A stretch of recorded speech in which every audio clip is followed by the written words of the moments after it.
Good afternoon. Thank you so much for joining us for our final panel session of the day, the value and power of music therapy.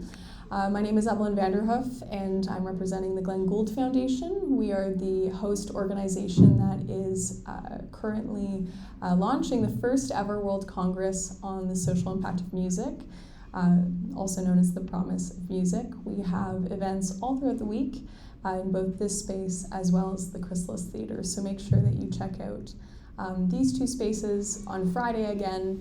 We have sessions tomorrow in the Chrysalis as well.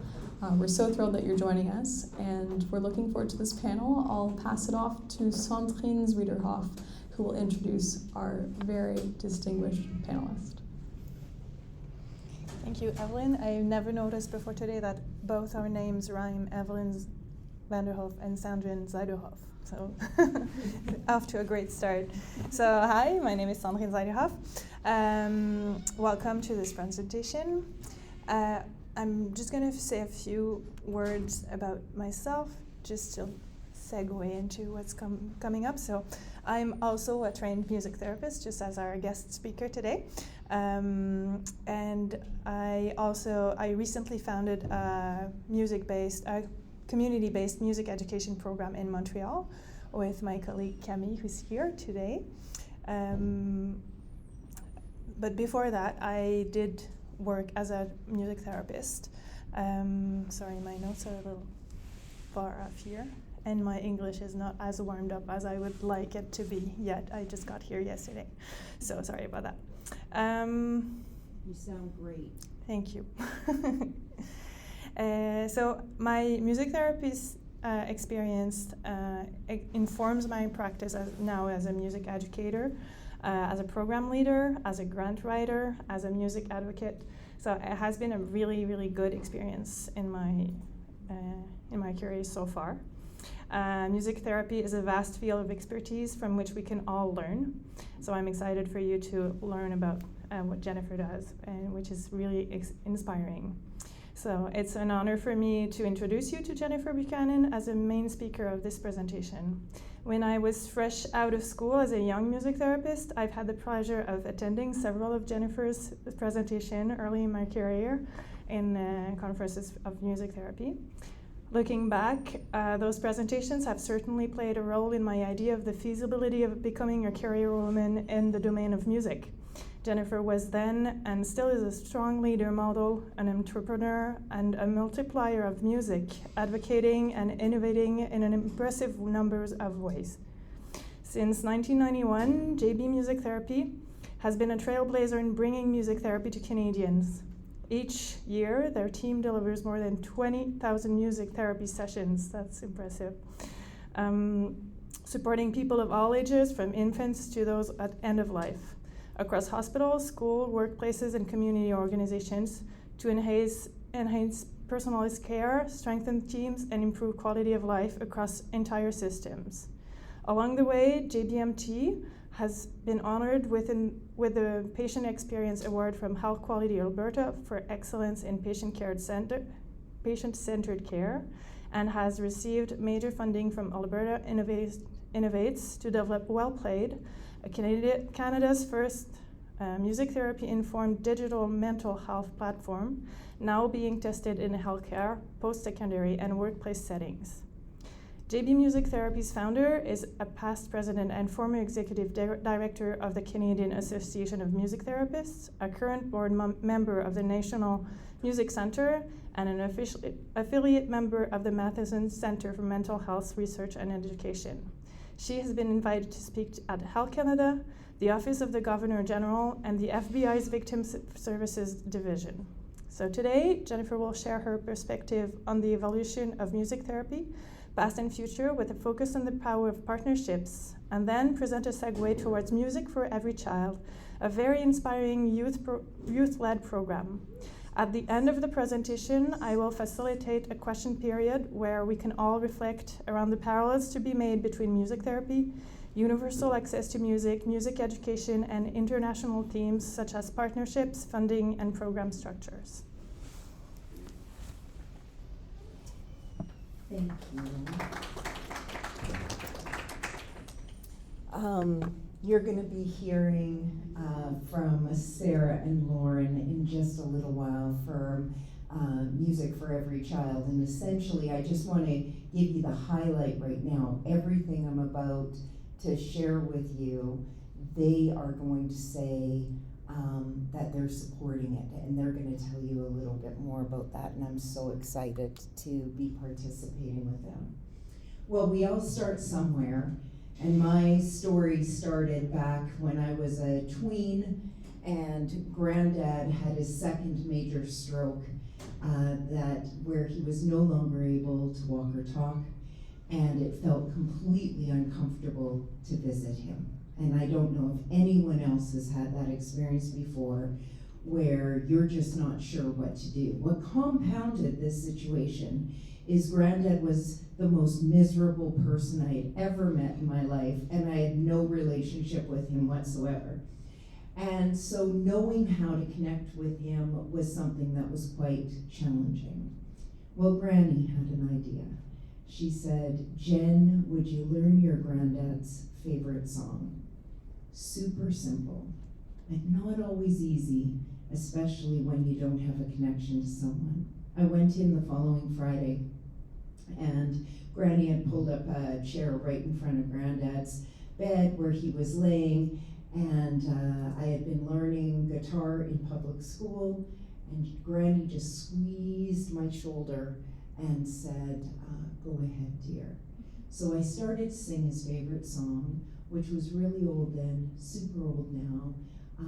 It went a little like this. "There'll be bluebirds over the white cliffs of Dover. Tomorrow, just you wait and see." A really old Vera Lynn tune, and that was Granddad's favorite. Well, what we weren't expecting as I was singing that song is that the screaming lady down the hall, you may have met her before, came closer and closer and louder and louder and louder. But what we learned is she was no longer screaming, she was singing. And then there's the wandering guy, you might know him too. Well, he wandered right on in, and Granny pulled up the last chair in that room. And all of us together started singing together. And it would be the very first time that I would see my grumpy granddad cry. And it would be the very first time that after this song took place, he actually took my hand, and although he could not speak, I never felt more connected to him, ever.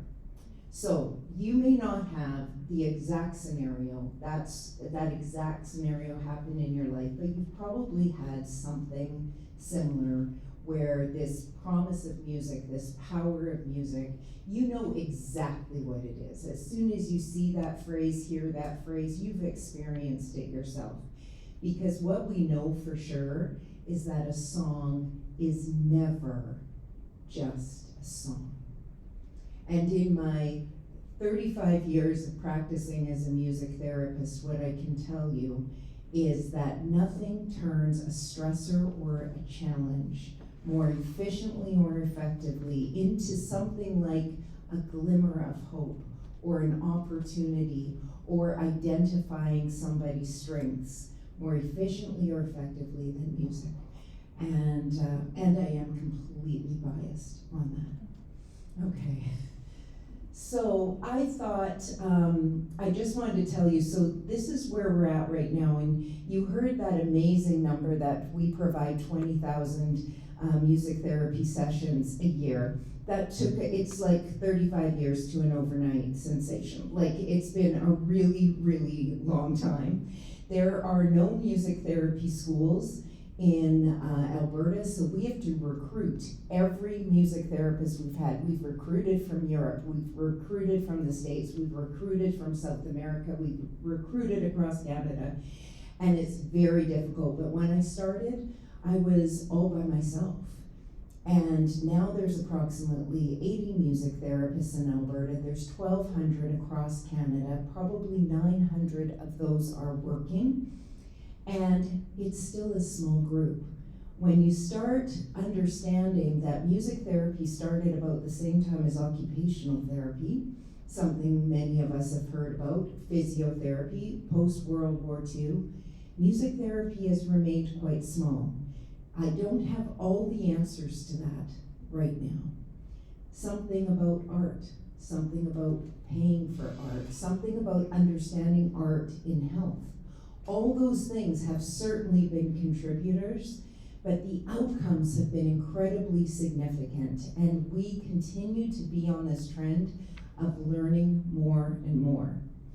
Well, one of the things that we like doing as music therapists, and where most of our training is breaking down music into its different elements and knowing how those different elements affect people. Because when we're working with people, we're meeting them where they're at. We are showing up, they have shown up entirely, and and whatever their goal may be, or perhaps it might be that they don't even know what they need, except that they're starting to feel like a gown in a diagnosis and they've lost a sense of their self. And that's as much as they're able to tell you at the time. So for us, meeting people where they're at means getting to know them as musical beings. And I thought it would be fun for us to go through these 6 things together. And I want you to just feel it for yourself.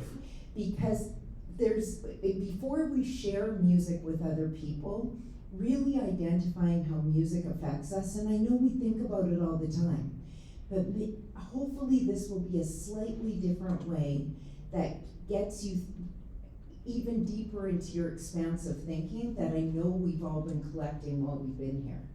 So I thought we would start with genre, and so our style of music, and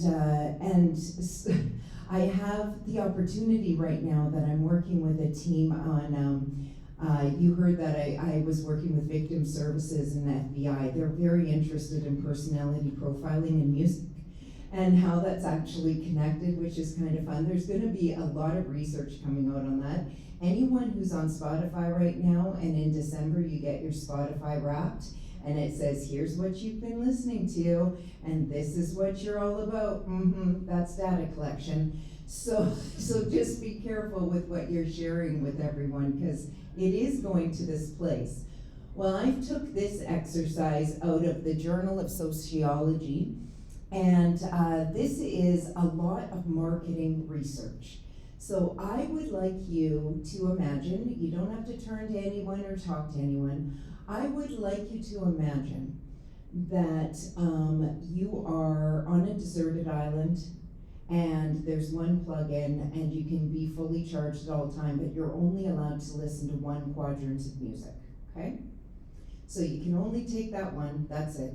And you're gonna have to decide whether you're an A, a B, a C, or a D before you go. And you cannot go away from there. And I am curious who here would be an A? Who would be an A? It's great. No, hold your hand up, because it's great, because everyone can look around and recognize the smartest people in the room. Please give them a hand. Give them a hand, everybody. That's right. See that enthusiasm? Okay, I love this. So I thought for sure everybody might have been one thing, but I think we might have still a mix. Okay, who's a B? Who's a B? Let's look at you. This is what they look like, everybody. Okay, Bs are definitely reliable, dependable, and just wonderful to have at social functions. Thank you so much. Well, they're going questionable. Please give them a hand. Okay. Then we've got C's. Who's our C's today? Oh, I love this. Okay, and someone's putting up hand number 2. Yeah, you're conflicted. Right? Right? Okay, so I need you to pick. Go D for fun. Okay, is someone else D? Is someone? Okay, C's, you are risk takers. You ask incredibly great questions, and we're not quite sure if you at the party's a good thing or not, so we'd like to stay open to that. Okay, everyone give them a hand. Okay, and then we have D. Who's our D's? Yes! Oh my goodness, okay, looking around. Yeah.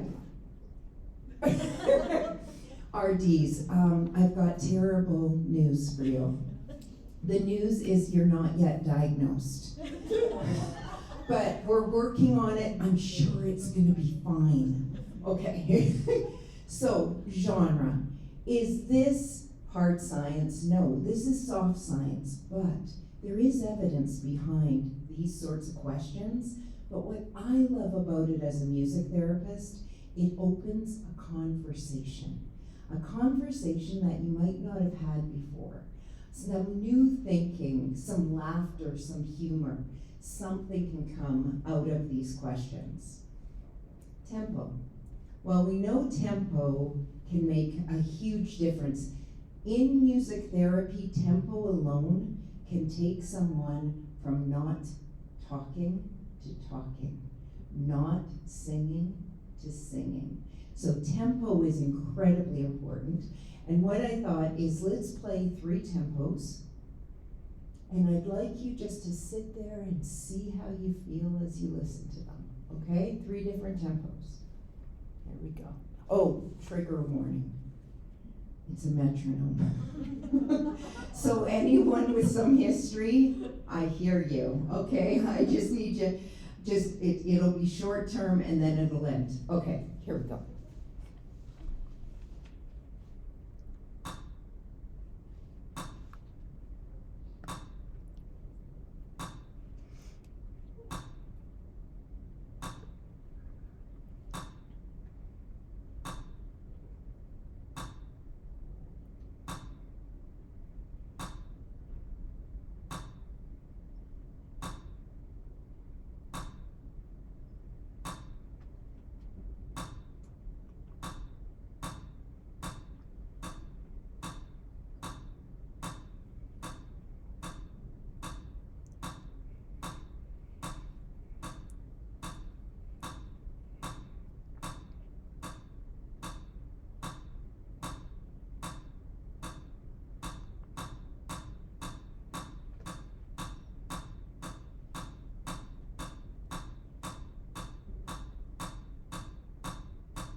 In this moment, who loved the most? The most. 1. Anybody? Great. Who loved the most? 2. Terrific. Who loved the most? 3.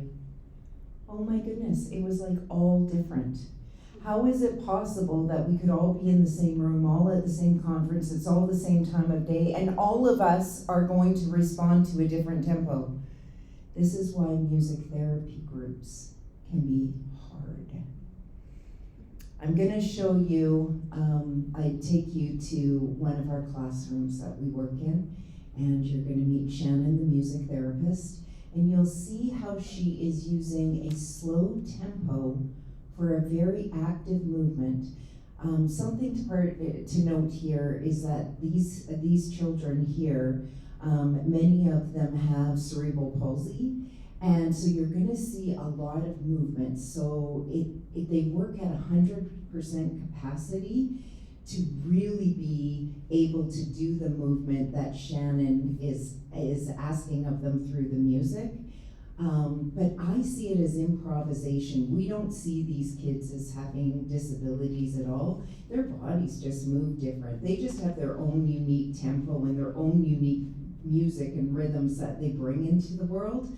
So you'll see how this expresses itself through this particular exercise. Here we go. Your fingers, stretch your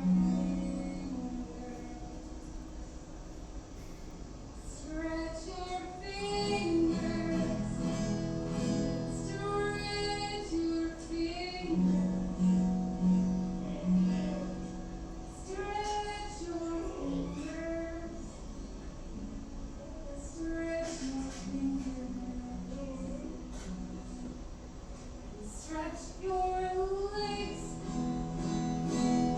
Everyone stretch their legs. If you want to stretch your legs, just go ahead and stretch them out.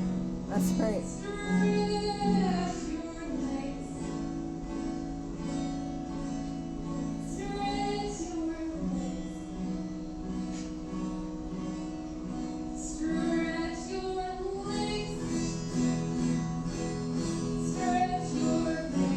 Bit of volume for some energy, supporting what's actually happening.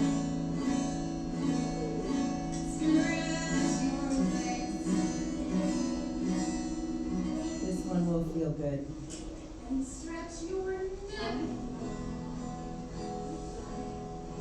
Stretch your neck. Stretch your neck.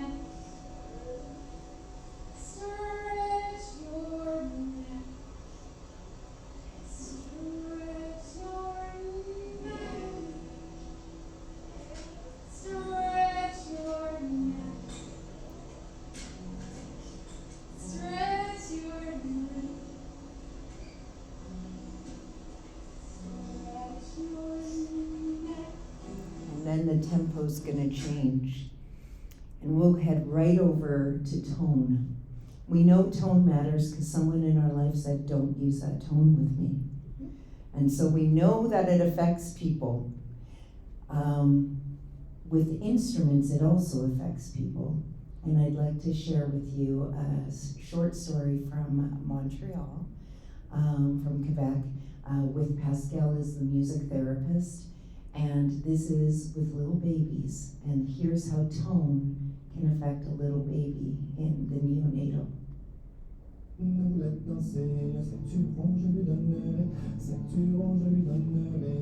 When working with children, we have goals, and there's a process, a therapeutic process. But at a point, it's important to get their attention.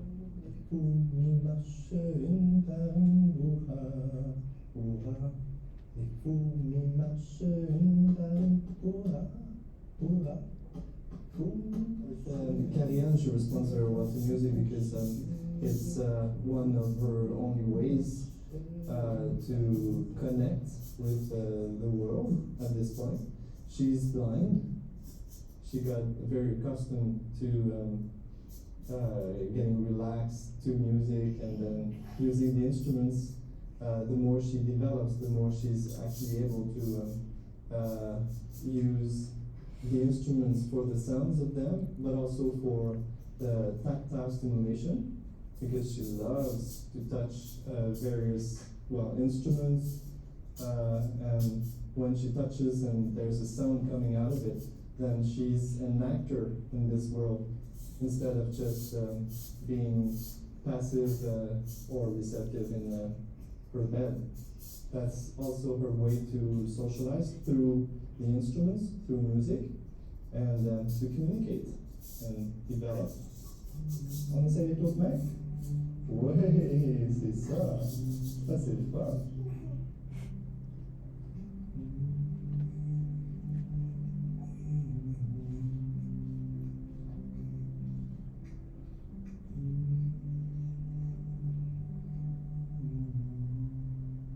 And as the tone shifts, so does our mood, our actions, our behaviors, regulation, many things change.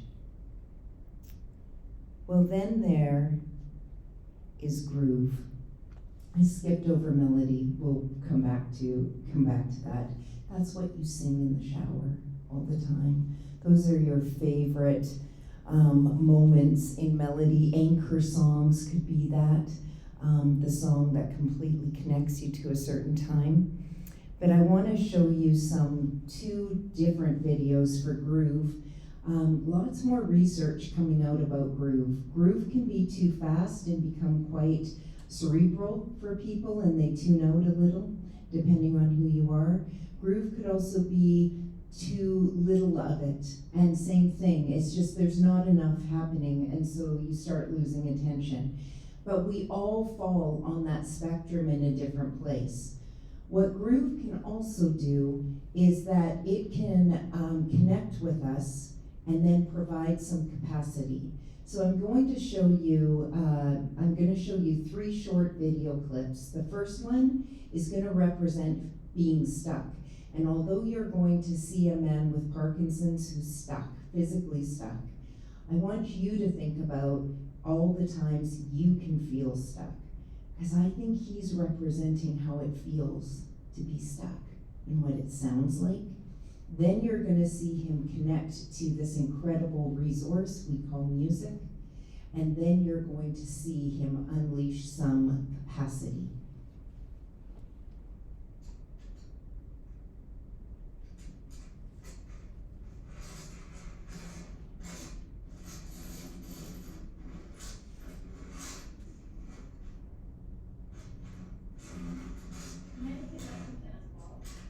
Saying she forgot to put the little tennis balls under the bottom, but I think the scraping sounds like stuck, right?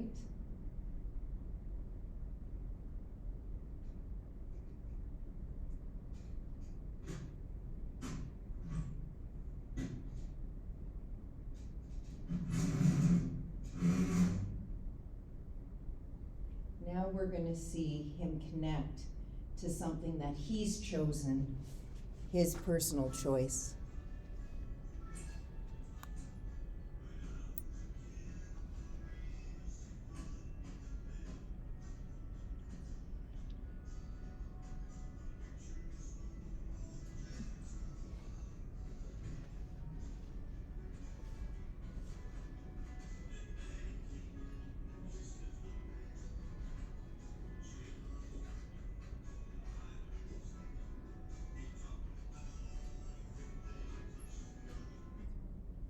Connection.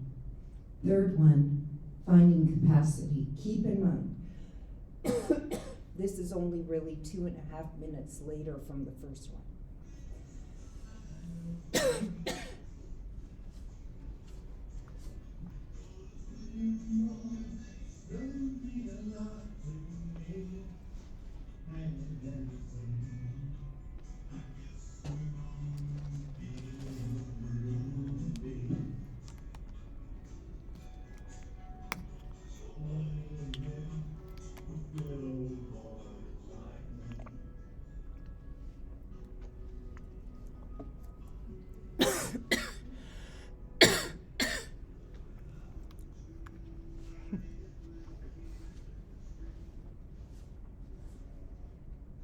Capacity.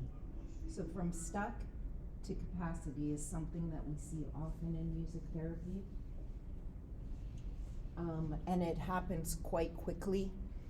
What you're going to see now are the metronomes. There we go. And this time no sound. And the reason I want to show you this is because we've been hearing it in a few of the presentations around entrainment. And I had such a thought with the morning presentation that I heard here on music, the brain, and trauma, because we were talking about how you can negatively entrain things, positively entrain things over time. And what I have found in music therapy is we're often looking to get our groups to entrain because they're so diverse. I work in corrections and they're all not friends when they come to music therapy. And so getting some level of entrainment for some healing to happen is really important. Working with our kids that you saw with cerebral palsy, you know, bringing them all together and knowing that music can sync all our brains together so they're all flowing in the same way. Well, entrainment, this is not AI, entrainment is in all sciences. It's in, sorry, I forgot my microphone. It's in physics, it's in chemistry, it's in biology, it's in all sorts of science, all the music sciences. And you're going to start seeing that there's a syncing up and emerging with these 32 different metronomes. But one thing I want you to recognize is for the only way for this to work, truly, is with flexible flooring. And so I think of the music therapist as the person providing a lot of the cartilage and the flexible flooring. We are meeting people where they're at, but we're there trying to be that part that can help move a little to help people feel like they come connected, but keep in mind there's always one. There's always one in always. Sometimes there's two. And here's the one, but what we've learned in music therapy is with a little bit of patience and a little bit of time and a little extra care and some few new resources and some extra flexibility and staying adapted to what's happening, even then, that one in the group is going to slowly start turning around, and eventually you will feel complete success. Look at that. Did you guys see all that happen? That was real time, all happening. It's pretty great. So groove is important. Then we have lyric. Lyric is the number one reason why some people just love Leonard Cohen, Tracy Chapman, Taylor Swift. Lyrics are super important to them. Songwriting in music therapy can be incredibly important. And I wanted today to introduce you to Neil, 97-year-old war vet. This is a session I had with him about 15 years ago. And it's a pleasure to be able to introduce him to you and just to see how important melody is to him. Not melody, lyric. Both, actually. You'll see. My friends go, my sweetheart, from me. She came to my hometown to go to high school. She walked by the window, and Peter said to me, "Have you ever met that girl?" I said, "No." "Do you know who it is?" I said, "Yes, I know who it is." I said, "I'm going to marry her someday."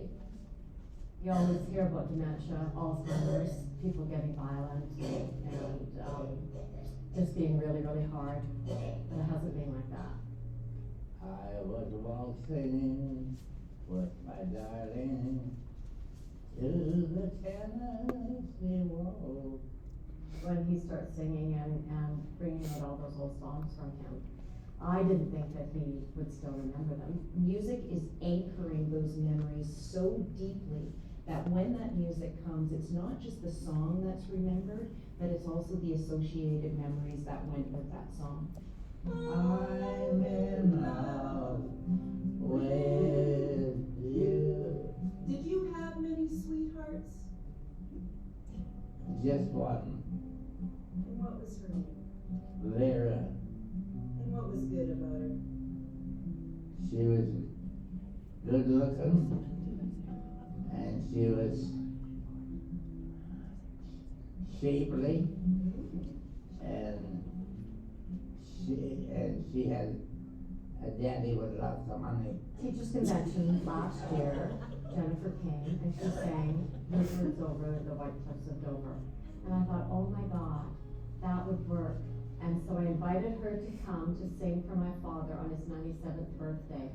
He loved it so much, and he sang and sang and sang, and she laughed all the way through it because he really did know more songs than she did, and he was teaching her songs. So then I thought maybe it could work, and I asked if she could come once a week to sing. Tomorrow, when the world is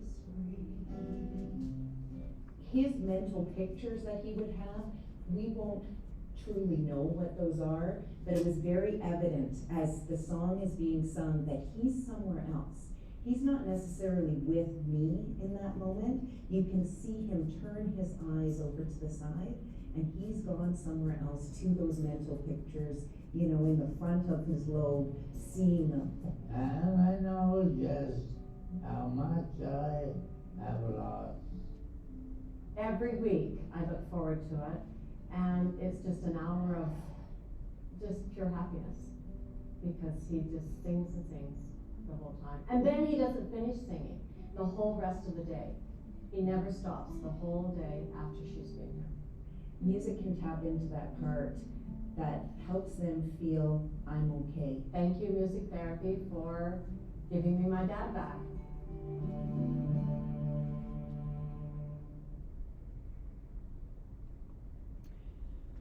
Well, as you can imagine, there are a lot of different pieces that need to fall in line for those things to happen.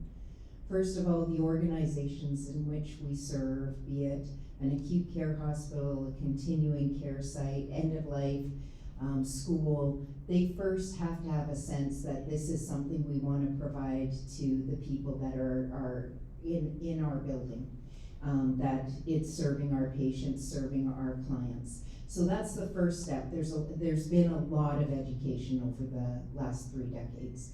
The next thing that needs to happen is you've got to connect that interest and what they want to the dollars. And that always is taking people, providing donations, and helping with that level of support, and connecting that to these agencies. So that also means a lot of presentations in front of people, explaining exactly what the outcomes are going to be. Because it's still a new thought to have music and the arts in healthcare, education, and workplace wellness. But that's exactly where we want to be. And then you bump into huge champions along the way, and you're about to hear 2 of them in a moment. But this is the National Music Center in Calgary, and I just invite every one of you who want to come to Calgary at some point or find yourself there, please come for a visit to the National Music Center. Not only is it home to 5 Canadian Halls of Fame, including the Canadian Music Hall of Fame, but it also has this permanent exhibit for music and wellness, talks about music therapy right there, including our pioneer, Fran Harmon, who's from here, Toronto, lived on, or Eglinton and Yonge Street. That's exactly where she lived. And she was one of the pioneers, passed away in 2020. And so she is represented there. So just wanted to extend that invitation. I also wanted to let you know that the grant that you heard in the intro that we were awarded is a Alberta Innovations Grant to create Canada's first music therapy informed platform. And to be building software is a whole new thing, I just have to tell you. But we're really excited about this, and it's going to be an adjunct to a lot of the work we're doing. Hopefully it will reach more people. We're adding a social prescription piece to this, so we're working with physicians right now that they will prescribe this to their patients.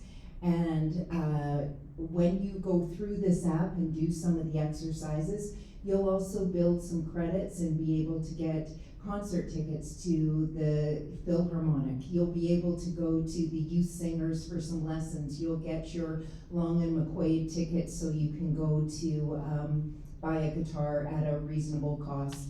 So we're going to be making these connections. We're going to make this completely accessible to patients and clients, and then hoping that organizations are going to support that initiative for those people. So we're quite excited about this. Last, I just wanted to say that if you're wanting to stay connected, and I really hope you do, I'd love to share with you more information about music therapy. And if you're interested in the general music therapy or the health tech information, I give options on that. And I look forward to talking to you soon, so thank you so much.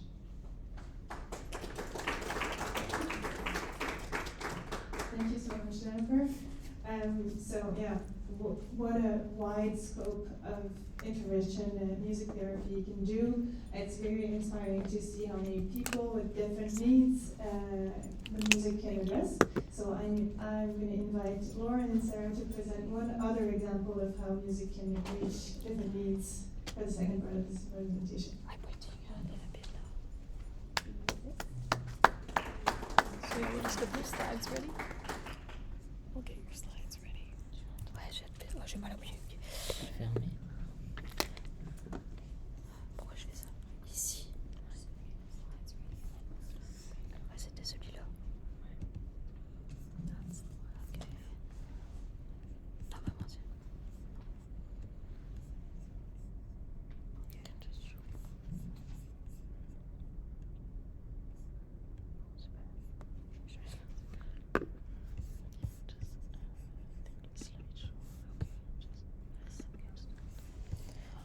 All right, let's give it a round of applause for Lauren and Sarah. Would you like to use a remote? Yeah, and also like the gray slide is part of it. Gray slide. Which Oh. one? Oh. Yeah. It was like a recent edit. I don't know if it was. I think Okay. it's I got this from last night. No. I don't think we have the gray slide. Are you okay that's going okay. off of this one? Yeah, I think it's. You would like to Okay, so let's introduce and give a warm welcome to Music for Every Child.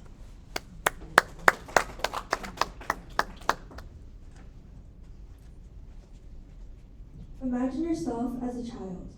Take a moment to think and just picture yourself. You have friends, you're learning well in school, and you don't have a worry in the world. You're living your best life and everything just seems wonderful. All of a sudden, there's a deadly virus all over the news. You're confined to your house, isolated, and withdrawn from everything you've ever known. People you know are in critical states. You lose interest in things easily. You start getting terrible mood swings, and you just feel really alone. That was the reality of the children during the COVID-19 pandemic. Introducing Music for Every Child.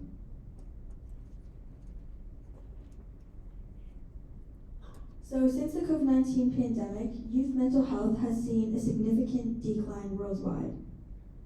There was long-term isolation, school closures, disrupted routines, and loss of support systems left a lot of children and teenagers struggling with anxiety, depression, and feelings of hopelessness.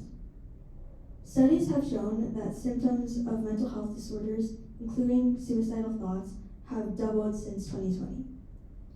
The lack of access to in-person support, combined with increased screen time and uncertainty about the future, has created a mental health crisis that has continued to affect young people today.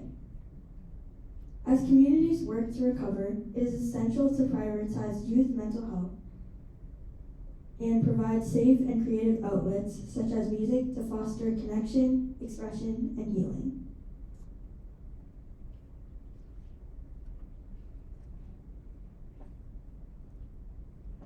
When COVID hit, everything changed.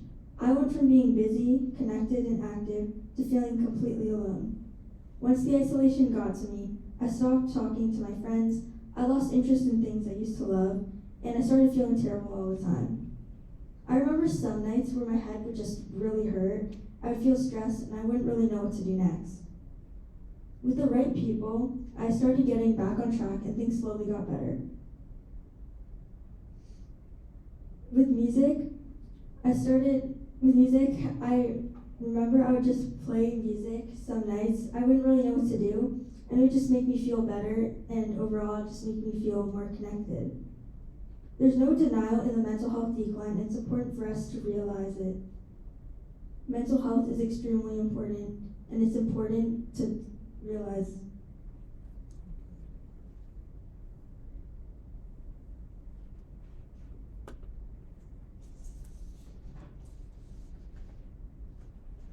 Kids with special needs were disproportionately affected by the mental health decline for COVID-19 because many of the support systems and services they rely on, like in-person therapy, specialized education, social interaction, were disrupted or moved online. These changes made it harder for them to access consistent care and routine to help manage their conditions. Additionally, the isolation and uncertainty increased anxiety and stress, while the lack of required support left their families feeling even more stressed. As a result, many children with special needs faced greater challenges in coping, leading to more severe impact on their mental health compared to their peers. In Ontario, there's been a large cutback on special education programming, most recently with the removal of specialized literary supports for children, especially those who have learning disabilities like autism, ADHD, being nonverbal, and more, moving them back into regular classrooms. And the reason for this was to foster a more inclusive learning environment, but this obviously presents a challenge for many of these students, as the lack of support may lead to setbacks and possibly lead to exclusion from these these schools.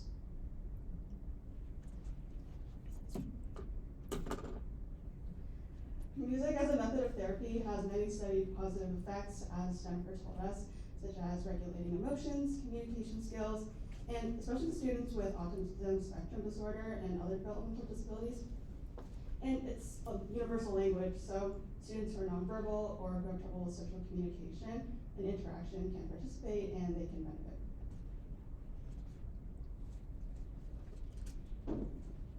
When I was in grade 6, the global COVID-19 pandemic just ended and schools were beginning to take students in person again. So just across the hall from my classroom, there was a class for neurodivergent students. So I decided to start volunteering there during my free time during lunch, and I noticed that some of the students had a lot of difficulty communicating with their teachers, leading to them getting really frustrated. I also noticed that there was no music program at all, and that made me a little bit confused since I know music is already really effective for communication. And so by working with Music for Every Child, I'm able to help students with special needs by giving them exposure through music. From my experience through music, I've been playing piano since I was 4, and over time I also started playing guitar, ukulele, and clarinet. Music has always been a big part of my life, but during the pandemic, it meant more than ever.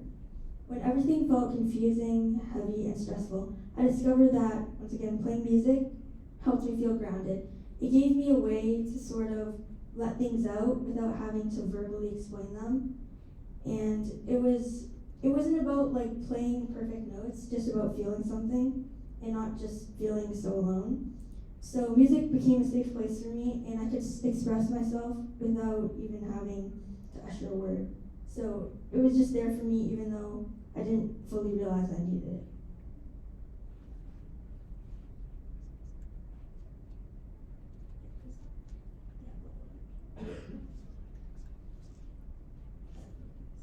So we're just missing a slide. Okay, so a bit about me. I joined MPEC in 2021, or Music for Every Child in 2021. I was probably in like grade 10 or something like that. I've been playing piano my whole life. I did saxophone at school, and I'm a huge concert fanatic. And so I really wanted to use music in some way to give back. So it was like during the pandemic, and I was locked in my house, and I was really itching to volunteer because I felt like people had it so bad, and I was just kind of at home doing nothing. And then I found Music for Every Child, and I knew that this felt right, and this is how I was going to be able to make an impact. And now I'm been with Music for Every Child for 4 years, and I'm the director of grants and sponsorships, and I'm just really excited to see how much we can grow and how many more children we can reach.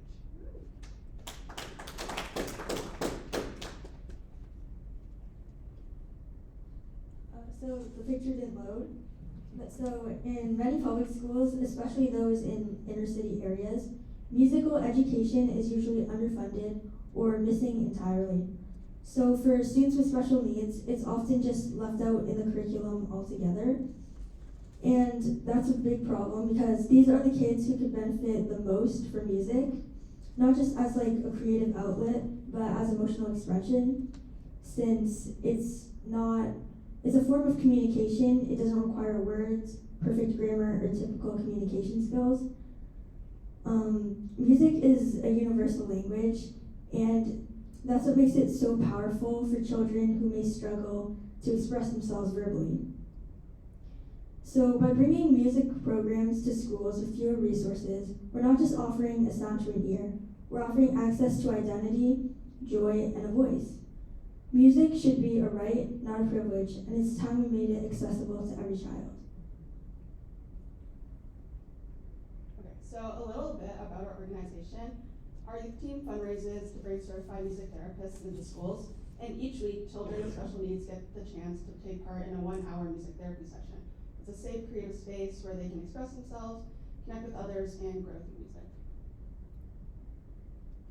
So we started in just one classroom at one school, but in the past 4 years, we've grown to 36 schools across 7 cities in Ontario.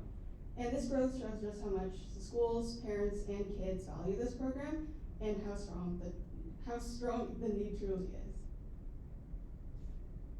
And so the impact that we've seen so far has been incredible. The kids gain confidence, communication skills, and a sense of belonging. And the teachers tell us that the sessions strengthen the classroom inclusion and improve social connections. And what excites us the most is that the schools keep coming back every year. And we actually don't advertise our programming at all. The teachers and the principals, they talk to each other.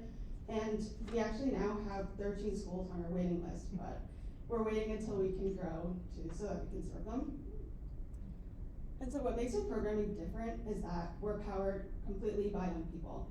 We fundraise it ourselves, we organize, and we bring the music therapists directly into the schools.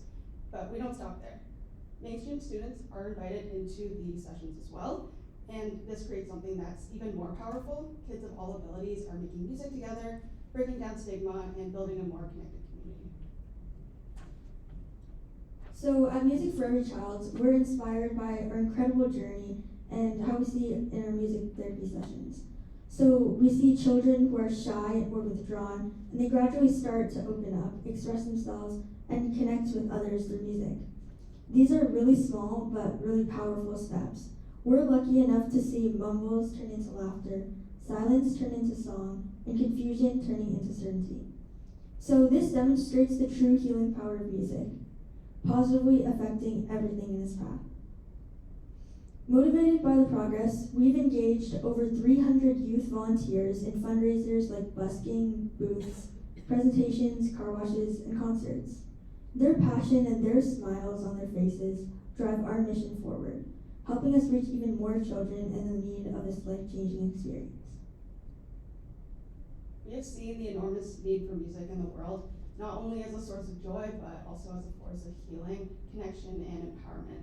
We believe that together, with young people, families, communities working side by side, we can expand the role that music plays in shaping healthier, more inclusive societies. From classrooms to community halls, from global neighborhoods to global networks, music has the power to open doors, spark imagination, and build bridges across cultures. Our vision is that every young person, regardless of background, will have the chance to experience the transformative role of music in their daily lives. So at Music for Every Child, we're a group of full-time students, so we're volunteers. We do everything we can to try to help students with developmental disabilities. We believe in the transformative power of music to change lives, and our mission is to make music therapy accessible to every child, especially those in underprivileged communities. So through our youth-led initiatives, we've witnessed firsthand how music fosters emotional expression, builds confidence, creates a strong connection among children with special needs. So inspired by these outcomes, we're expanding our reach beyond Ontario and even Canada. So we're partnering with international organizations to adapt our model and bring emotional and educational benefits of music to underprivileged children in 4 African countries. This expansion aims to empower youth globally and ensure that every child, regardless of their background, has the opportunity to experience this life-changing experience.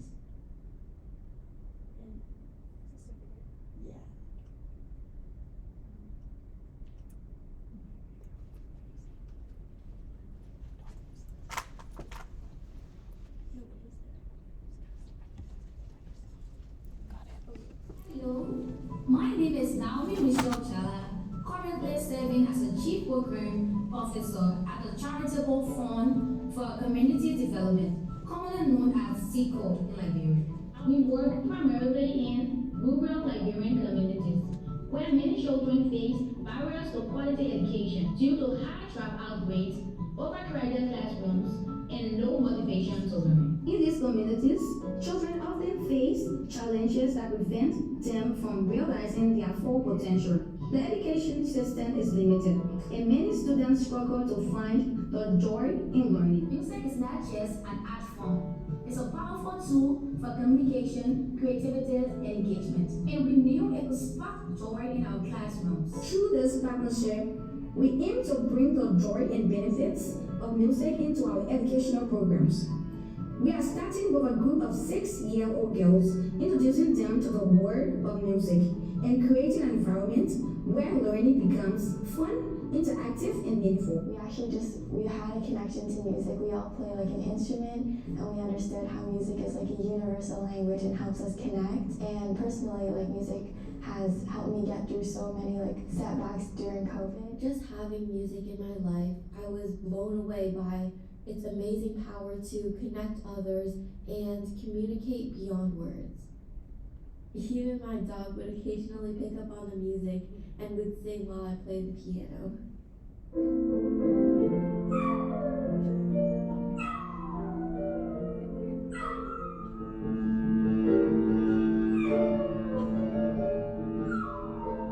started envisioning how music could help neurodivergent children communicate. What are you doing, Jack? Did you like the cooking class earlier?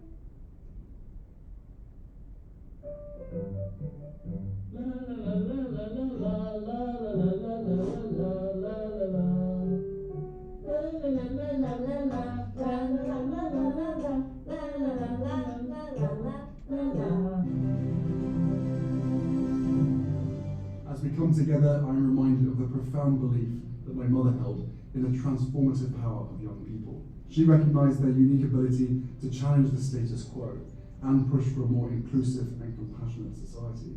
Her legacy continues to inspire and serve as an example of how to navigate the complexities of the whole world today.